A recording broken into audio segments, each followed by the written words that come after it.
सुप्रभात प्यारे बच्चों।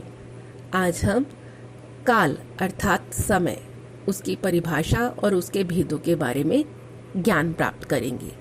सबसे पहले हम इसकी परिभाषा के बारे में जानेंगे। क्रिया के जिस रूप से काम के होने के समय का पता चले उसे काल कहते हैं।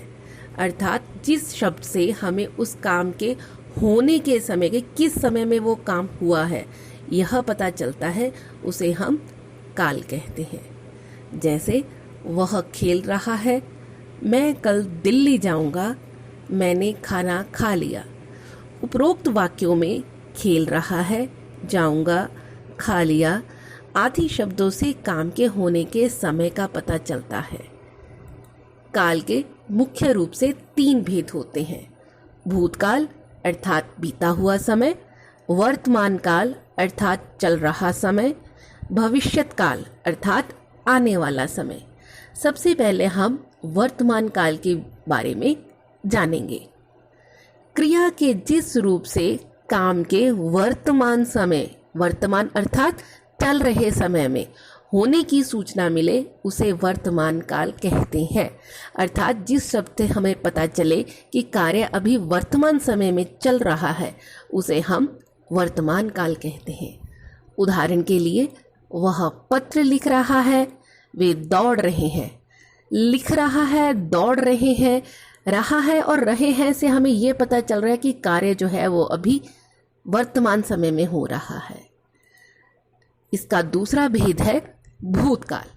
भूत का अर्थ होता है बीता हुआ, अर्थात क्रिया के जिस रूप से काम के बीते हुए समय में होने की सूचना मिले उसे भूतकाल कहते हैं।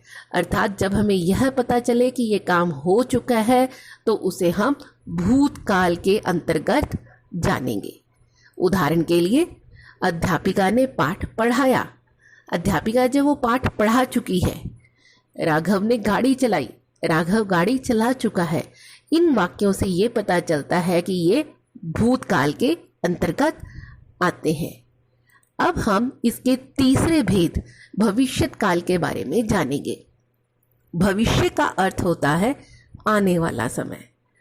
क्रिया के जिस रूप से काम के आने वाले समय में होने की सूचना मिले उसे भविष्यत काल कहते हैं।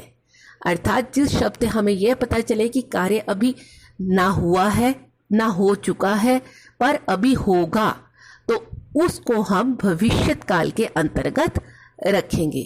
उदाहरण के लिए, नृत्य अभी शुरू होगा। इसमें नृत्य जो वो अभी शुरू होने में समय है। हम पिकनिक पर जाएंगे।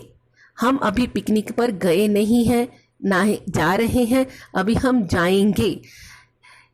भविष्यत काल को मुख्य रूप से पहचानने के लिए ये ध्यान में रखा जा सकता है कि इन वाक्यों के अंत में गा, गे, गी लगा होता है।